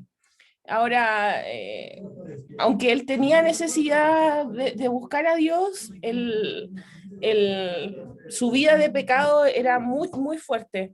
Entonces, claro, mientras estuvo con su problema amoroso, buscó al Señor, buscó sentirse bien, buscó el calor de la congregación, pero lamentablemente él no aceptó al Señor como su Salvador, sino que fue algo para él pasajero.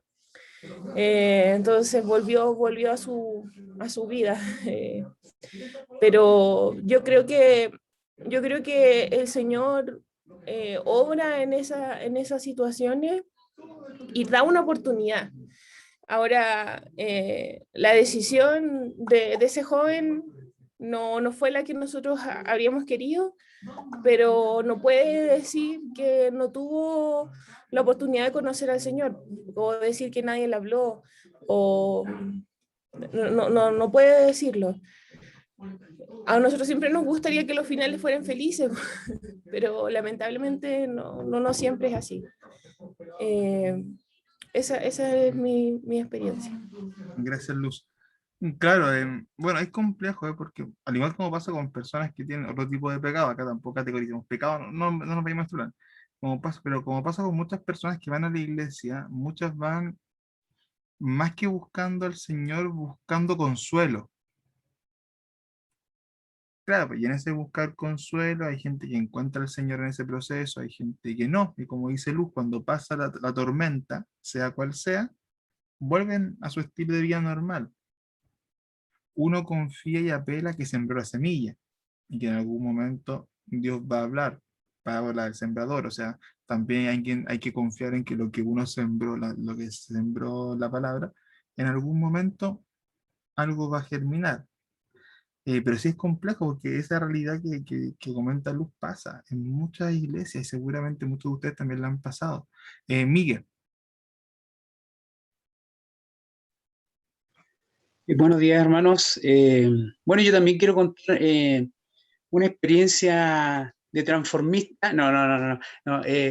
Simplemente, no, es algo que, ¿cómo se llama? Que nosotros hemos visto durante ya 10 minutos más o menos, hemos hablado de sabiduría, hemos hablado de estrategia frente a estas personas, hemos hablado de misericordia, hemos hablado de pecado, hemos hablado de amor. Yo tuve una experiencia donde una alumna lesbiana, ella súper desordenada, movía masa en el colegio, movía las masas y siempre andaba con yo que se vestía con pantalones de varón que se en el colegio y andaba con tatuajes, con piercing, con aro. Y ella, no había ningún inspector que podía, ¿cómo se llama?, tratarle, a hablar con ella y pedirle que, ¿cómo se llama?, que cumpliera los reglamentos y estatutos o el protocolo del liceo, el cual no podía usar que no podía usar piercing, qué sé yo, esas cosas que el liceo exige a cualquier alumno, ¿ya? Entonces, un día me tocó conversar con ella y yo le hice una pregunta, y esa pregunta fue bien puntual, bien puntual. Como ella no pescaba a nadie, esa era la verdad, las cosas, no pescaba a nadie, le pregunté, ¿cómo tú crees que yo te llame? ¿Cata o Cato? Entonces me dijo, Cato, profe, Cato, yo quiero que usted me llame Cato. Ah, perfecto. Entonces, como tú quieres que yo te llame Cato, ¿ya? tú vas a cumplir lo que hacen todos los varones. No usar yoke, no usar piercing, ¿ya? Y sacarse el aro. ¿Te parece?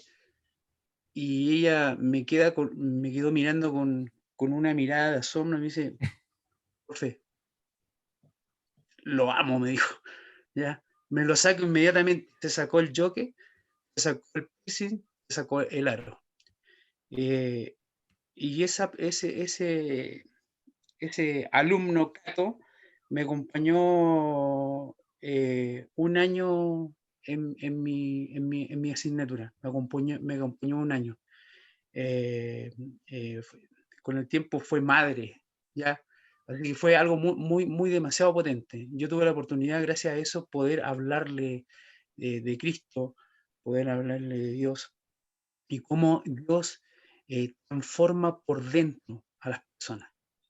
Cómo Dios empieza a sacar lo que nosotros no podemos sacar con nuestros prejuicios, con nuestra manera de mirar, esa mirada radical que tenemos encuadrada como cristianos. Entonces, yo creo que, ¿cómo se llama? Que como alguien por ahí escuché, decía, claro, nosotros tenemos otra mirada del Evangelio frente a las personas, una mirada y podemos entender esta cultura, podemos entender este tiempo. Y yo creo que nosotros como creyentes tenemos que hacer eso, entender que hay personas que necesitan tanto de Dios que otros. Y entre ellos están lesbianas, entre ellos están los homosexuales, los gays. En mi sala no solamente tengo alumnos de religión evangélica, sino que tengo adventistas, mormones, ¿ya? Testigos de Jehová, tengo un hinduista, tengo un rastafushi le digo yo, ya tengo lesbianas, homosexuales y tengo gay. Y créame que Dios está haciendo un trabajo con ellos. Y así como lo hizo con Cato, lo hizo con ella, y creo que ¿cómo se llama? Que lo va a hacer con los demás alumnos que estén ahí en esa pelea, en esa lucha, en esa mirada, alumnos que tienen entre 14, 15, 16 años, que están en esa lucha constante de saber para dónde apunta mi identidad. Entonces, es un trabajo totalmente con mucha responsabilidad, lo digo, es un trabajo que nosotros tenemos que entender, la mirada que tenemos que tener como discípulo, como siervo, como hijo de Dios, como le llamemos, ¿ya? Así que esa es mi experiencia, profesor. No, gracias, Miguel. ¿Ya? Ya, Katy, última mano antes de que cierre, porque si no se me va a ir la hora, tengo que hacer después. Así que, Katy.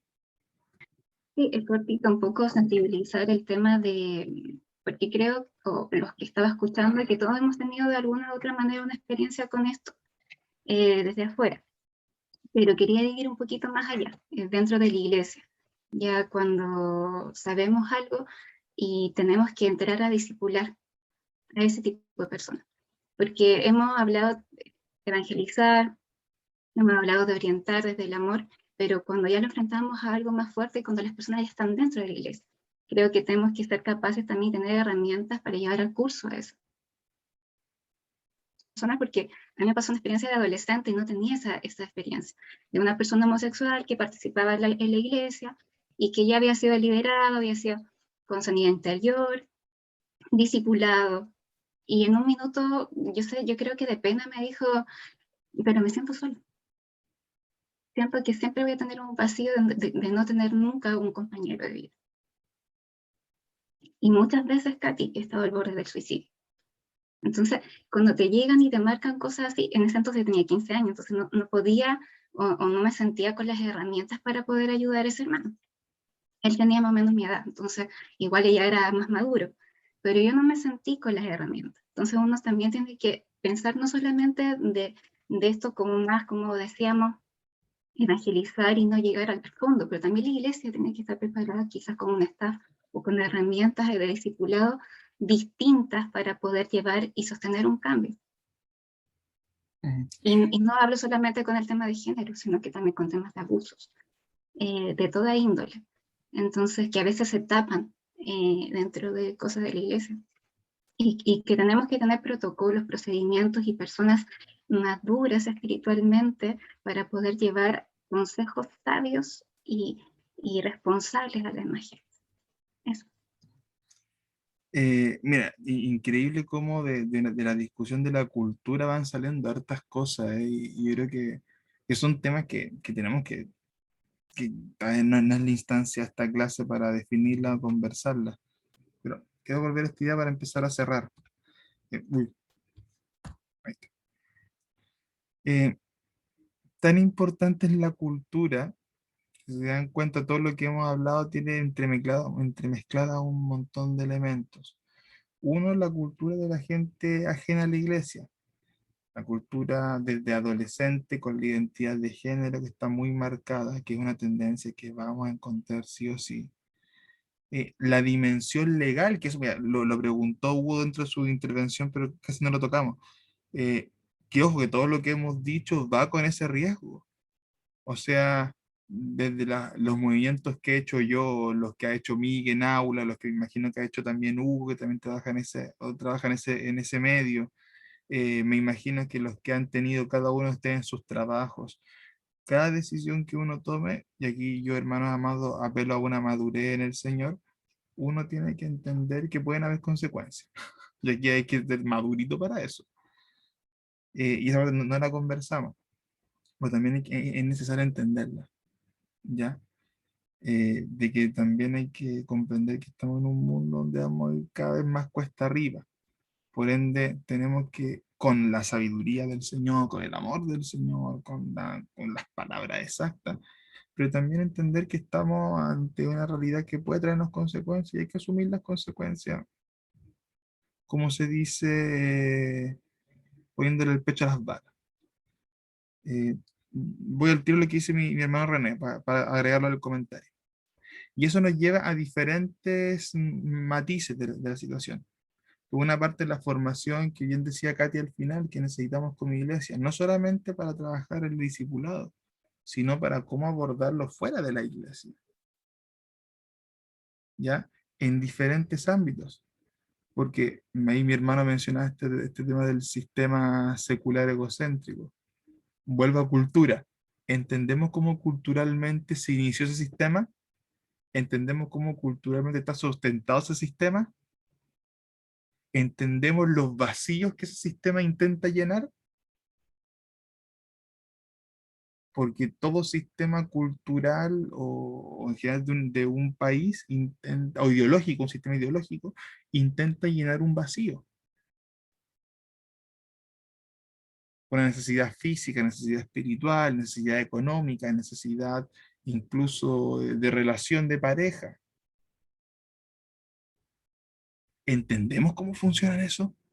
Por lo que comentaba Katy recién, tenemos las herramientas para comprender por qué esa persona que ella decía tenía ese deseo o esa ideación suicida.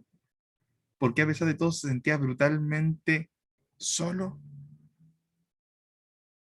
¿Entendemos por qué una persona X llega al punto de querer cambiarse de género?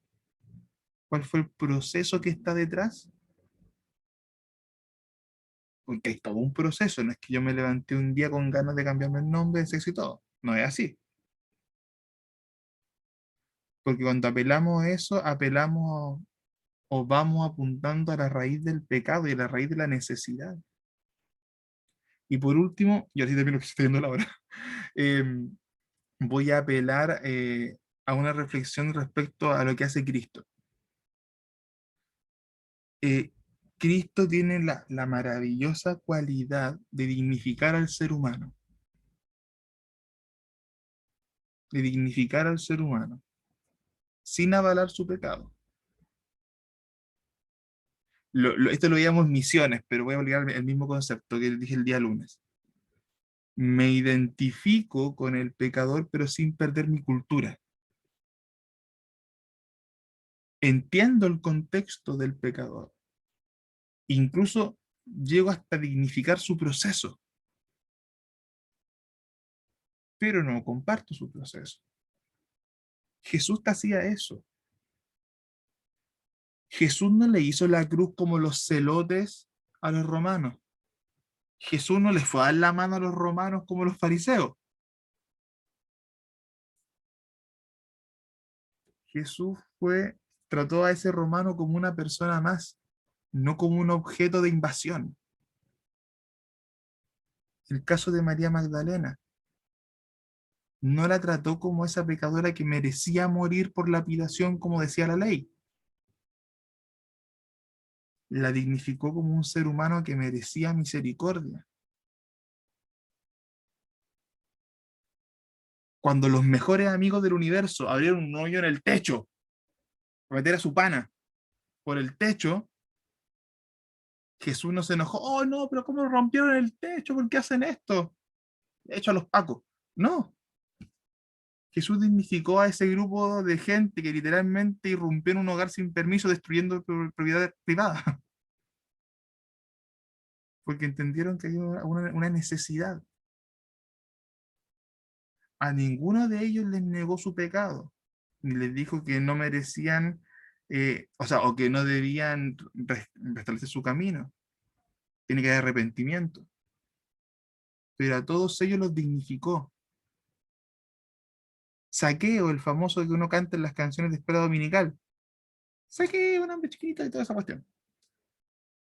Jesús fue a cenar con Zaqueo con toda su manganada de ladrones. Lo dignificó, comió con él, tienen que haber conversado, tienen que haberse reído, tienen que haber hablado de la ley, tienen que haber hablado de la palabra. Y cuando llegó el momento, Zaqueo, enmenda tu rumbo, para el show. Lo dignifica como ser humano. Y así podemos encontrar un montón de ejemplos en la Biblia. La alimentación de los 5.000. Jesús dignificó a un montón de gente que estaba muerta de hambre. Hasta eso es darle dignidad a la persona.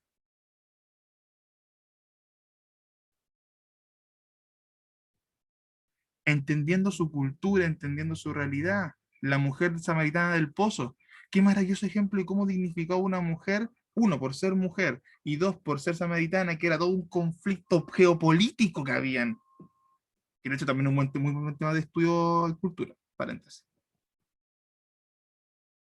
Y Jesús la dignifica totalmente. Jesús dignifica al ladrón con el que estaba a punto de morir al lado de la cruz. Porque este ladrón reconoce: tú no eres culpable, yo sí. Y Jesús lo dignifica incluso en los minutos finales antes de su muerte. Y podríamos estar toda la mañana dando ejemplos de eso. Porque si hay una cualidad que Jesús tenía, y vuelvo a tomar el tema de misiones, se identificaba con la gente y se identificaba con su dolor. Nunca eso sí, nunca les dio la píldora. Jesús era muy duro para decir las cosas. Pero siempre iba de la mano con la dignidad del ser humano. ¿Ya? Es por eso que yo tengo muchos conflictos y respeto a quien lo vea como un referente a personas con el perfil tipo Pastor Soto. Yo tengo mis serias aprensiones. Ojo, no por doctrina, porque tú lo escuchas predicando, el hombre tiene una doctrina que no tengo nada que decir, es bien, muy correcta. Pero cuando tienes eventos como los cuales se hizo conocido lamentablemente, él, es cierto, tiene un discurso claro y tiene un objetivo claro, no voy a negar eso, para nada. Ni voy a negar su fe, para nada. Pero si yo hago ese contraste de lo que es dignificar al ser humano versus lo que es basurear su historia, basurear su origen, basurear muchas veces su conflicto, basurear su dolor, no, esa no me la compro, ni me la trago, ni la comparto. Entonces, cuando uno estudia elementos como esto, y aquí voy cerrando definitivamente, cuando uno estudia elementos culturales en la aplicación de la Biblia, es para entender que lo que pasó hace más de 2000 años sigue pasando el día de hoy. Hoy no tenemos samaritanos, pero tenemos colombianos, tenemos peruanos, tenemos bolivianos, gente que llega intensamente a otro lugar donde podemos tener cierto conflicto. Tenemos gente con diferencias brutales políticas. Tenemos gente del LGTBI. Tenemos gente que viene de matrimonios destruidos, de violencia, de abuso. Tenemos gente que tal vez ha sido atea toda su vida, que está en un conflicto denso con la fe, que ha sido parte de budismo, de otro tipo de religiones de línea más oriental. Tenemos gente pobre en las calles, tenemos gente enferma. Y una opinión muy personal esto último, no creo que para Jesús fueran ellos más importantes que los demás, no lo creo, para nada. Pero sí creo que era gente que necesitaba dignidad en su trato humano. Y es luego de que ellos recuperan su dignidad que la palabra entra en el corazón. Y insisto, es una interpretación totalmente mía, pueden estar en desacuerdo y ni no lo comparto como una doctrina absoluta, lo comparto como una opinión. Entonces, cuando uno estudia elementos como estos en la palabra, es para entender más en profundidad por qué Dios utilizó a ciertas personas de cierta manera. Y entender por qué en ese contexto era tan potente el mensaje. Una parábola como la del samaritano gana 200.000 puntos al cuadrado cuando uno entiende el contexto geopolítico. Y te explota la cabeza.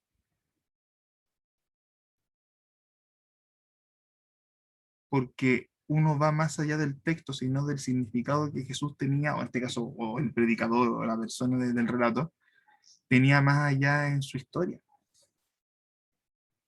Y eso también sigue siendo aplicado hoy en día.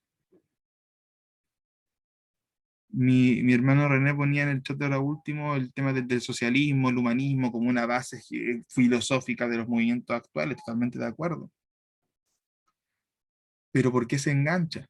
Hace unos años atrás, yo escuchaba a muchos hermanos molestos con el tema este de las tesis. Y la campana era mía. Esa, no lo voy a cantar, pero ¿saben cuál es? A esta hora no canto, es temprano para cantar. Claro que hay toda una agenda política, hay toda una agenda social, hay toda una agenda económica atrás de eso, estoy totalmente de acuerdo. Pero ¿por qué esa canción enganchó transversalmente con niñas de 15, 12 años, como con viejitas de 80? Porque había un dolor que es transversal, que claro, tristemente se ha mezclado con una agenda política y todo un tema de debate. Pero si enganchó de la forma que enganchó en los 5 continentes, es porque le dio un clavo central en la dignidad y en el dolor de las mujeres. Por eso tuvo una fama, más allá de su difusión y todo un aspecto que uno puede entender como herramienta mediática. Pero tuvo ese enganche tan transversal porque tocó un tema cultural y lo tocó de lleno. ¿Qué es lo que Jesús hacía? Jesús no inventó el agua tibia. Jesús trajo el mensaje que ya se conocía, completo, o sea, llevado a plenitud. Pero no trajo una palabra que el pueblo de Israel nunca hubiese escuchado. De hecho, él cita mucho la ley.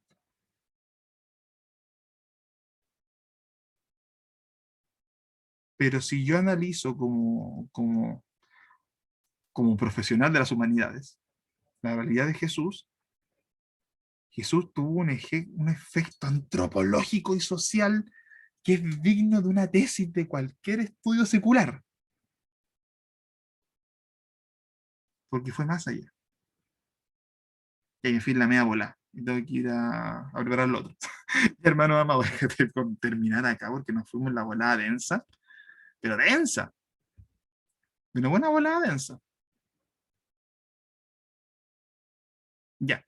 Estimado, mira, ya próxima semana vamos a seguir. Vamos a, como dije, extenderme unos 15 minutos por un par de clases para ir recuperando el tiempo perdido. No creo que más allá de 3 clases no hagamos eso para que estemos cerrando. Comentarios finales, ojalá breves, pero algún comentario final para cerrar. No sé a quién no escuché. ¿A quién escuché hoy día? Bueno, Susan no la alcancé a escuchar, mi pastora María, Hugo tampoco lo escuché con su esposa. Bueno, si alguien quiere dar alguna palabra de cierre. Bueno, ya que nadie se anima. Gracias. Muy chiquito. Creo que esto es como para tarea. Hay que diferenciar lo que es tolerancia de lo que es permisividad. Creo que ahí tenemos bastante tarea como para poder entender algunas cosas que nos pasan hoy en día, sí, y poder entender por qué no pasaban antes, ¿no? Pero esto, dentro del contexto, dentro de la cultura, tener claro lo que es las diferencias, a mí me ha ayudado mucho encontrar diferencias entre lo que es pueblo, nación, estado, país, patria. Cuando uno comienza a entender y poder unirlas, ayuda bastante ver qué cultura estamos hablando, ¿no? O sea, creo que es muy bonito, muy rico. Muchas gracias. Y algo chiquito también es creo que una pregunta clave. Y es como hijos de Dios preguntarnos ante cualquier situación que estemos atravesando, es cómo Cristo actuaría. La pregunta y la respuesta es clave. Si Cristo actuaría de tal manera, creo que Él vino realmente a transformar el pecado. Ama a la persona, pero aborrece el pecado. Entonces, viene por todos. El tema es cómo se comporta con esta persona. Esta respuesta que solamente Dios va a traer o el Espíritu Santo a tu corazón es la clave para que tú actúes con él o con ella. Realmente, gracias a mis pastores que nos comparten esa visión. Sí, y me quedo con la pregunta, o sea, con esa reflexión final, ¿qué es lo que haría Cristo? Y bien como dice mi pastor, una tareita personal para evaluar un poco nuestra realidad, nuestros alrededores, qué es lo que estamos haciendo. Y vuelvo al tema, Jesús nunca permitió el pecado. De hecho, Jesús era súper duro, si Jesús era así, no andaba con dobles tintas. Pero tenía esa cualidad de dignificación. Y eso yo creo que marcaba la diferencia con otras personas de su época, con otros posibles Cristos, con otros referentes, que nunca sacó esa parte humana. Obviamente, se identificaba con el dolor, con esa persona, pero nunca dejó de ser quien era. Y como cristianos tenemos el mismo modelo. Me podría identificar con el dolor de alguien más. Tendré que ser sabio, estratégico, obviamente, porque hay un contexto que es complejo ahora. Acá en Chile, por lo menos, el tema, no sé cómo estará en Perú o en otros países, pero por lo menos acá en Chile se va a ir a cuesta arriba fijo en un par de años más. Y vamos a tener que ser sabios, estratégicos, pero sin dejar de ser quienes somos, creyentes, cristianos. Así que eso. Ya, estimadísimos, quedamos entonces pendientes. Les debo media hora nomás, pues me alargué igual. Así que les debo media hora nomás. Nos vemos entonces, voy a dejar de grabar.